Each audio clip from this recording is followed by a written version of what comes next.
Good morning, Craig. How are you doing today? I'm good, Aro. How are you doing? Absolutely fantastic.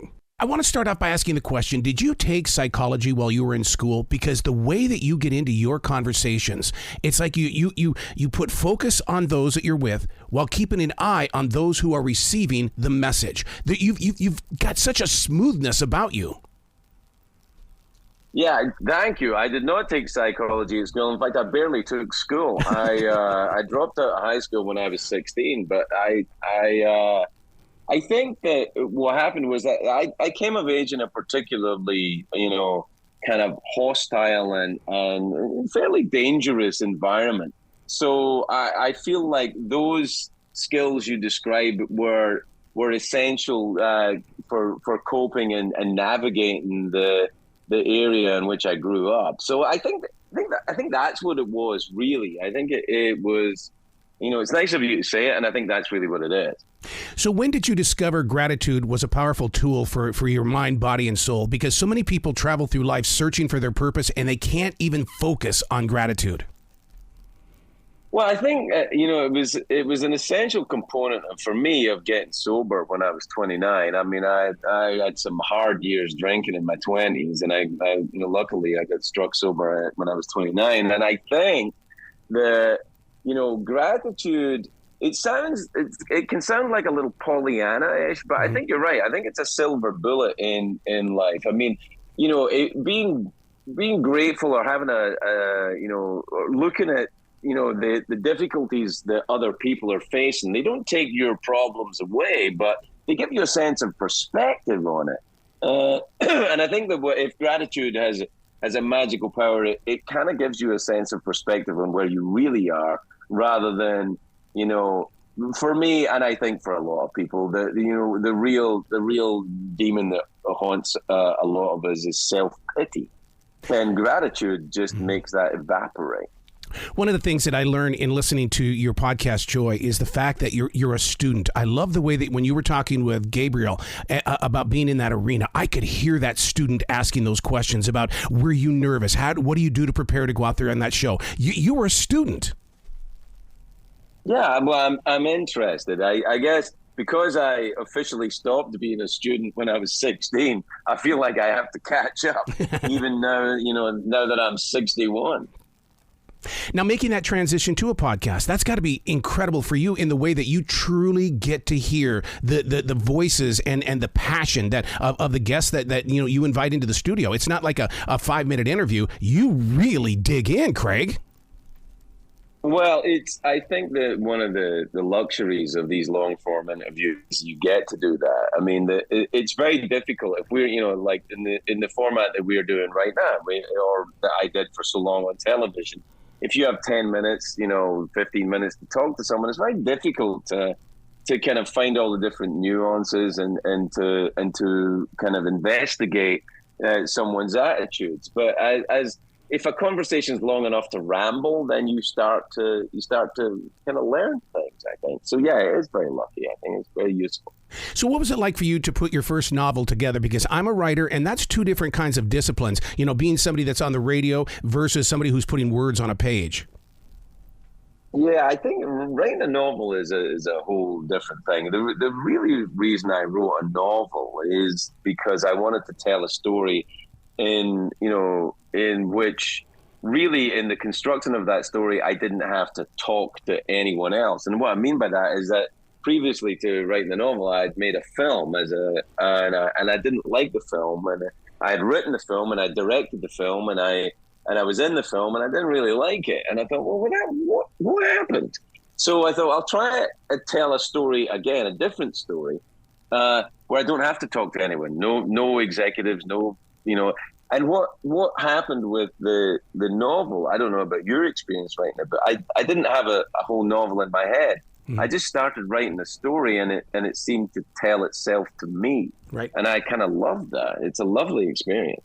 Yeah, I love the idea that I've always said that I'm just the receiver. It's coming from the universe, and somehow, some way, I've got to bring it out. And you're right, there's struggles in it, and people don't realize how much energy is actually put into that book.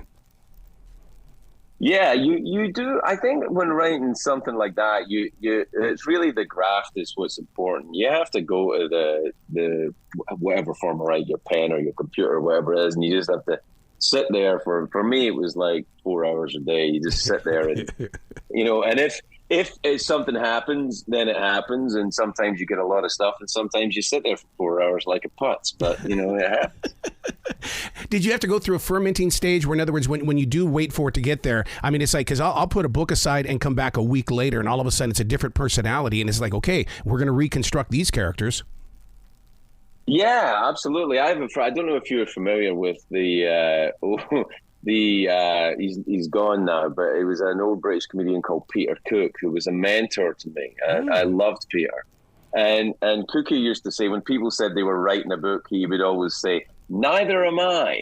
And I think that I get it. It goes in, because I've been writing a novel. I'm about 120 pages into a novel I've been writing for about, I think, maybe 5 years. Yeah. And I think about it a lot. And, and it's still kind of not happening yet, but it'll either happen or it won't. I feel like I'm not in charge. Yeah. When you talk about that kind of the idea of the collective unconscious, maybe, or the whatever it is, the universe giving you the story, you just have to wait. Well, see, I've always read that medicine men of Native American nations would look for people like ourselves, the creative ones, because they need people to be the future of the medicine. And so when I listen to you and I read your stuff, it's like, this guy in his own way is a medicine man. Well, that's a great compliment, and I'll take it. I don't know. I don't have an opinion on it other than that sounds nice, and I like the description. I'd like to have that. Well, it's almost like, when you sit down with Kathy Lee Gifford or even with Tony Hawk, you bring out their human side. And because all we have on this side is either a website or we have a magazine that's telling us a story. You really get in there and allow them to become a part of our lives. Well, I think that the whole idea of a conversation with any individual, if you're lucky enough to have it, whether it's someone in the media or a sports person or an artist or someone who just lives on Earth, if the conversation is long enough and all you have to do is, like you say, is listen, then people unfold and they will tell you who they are, and they're all different. Everyone's different, and it's why I tend to steer away from conversations with politicians or people who are very highly trained in media performance, because they have this idea, I think they must learn it at some school, and the phrase is they stay on message. But the problem is, if you stay on message, that's the only thing you're going to say. And to me, it's boring. Yep. The photograph that's attached to the podcast, are you going to market that? Are you going to take that to your concerts when you're out there on that live stage? Because I'll bet you there's a lot of people that would put that in a beautiful frame. I never thought about it, but yeah, I mean, I guess if you talk to the people at iHeart who make the podcast, if they think there's a way of making money out of it, I'm guessing it'll be out there. So yeah, I don't know. My guess is, the industry being the way it is, I probably don't own that photograph, so it doesn't matter. Do you ever interview yourself? I call it defragging, where you ask the question and then question the answers. I do that. I don't know if I would call it interviewing myself, but I do question myself. I do say, really, is this what we want to do here? I think that's not a terrible thing to do. I think it's okay to question yourself a little bit. I think that what's good to do, though, is to take counsel from trusted friends rather than the people in your head. Oh, yeah. That's where I've come down to it. Yeah, absolutely. Well, congratulations on the podcast. I hope that your tour comes through Charlotte sometime, because we need to get together and have some Southern food. That sounds like a great idea. I've been in Charlotte fairly recently, but I guess you were busy. We'll do it next time. Excellent. Well, you be brilliant today, okay, sir? You too. Thanks for the conversation. I wish it was a little longer. Absolutely, I'm with you on that.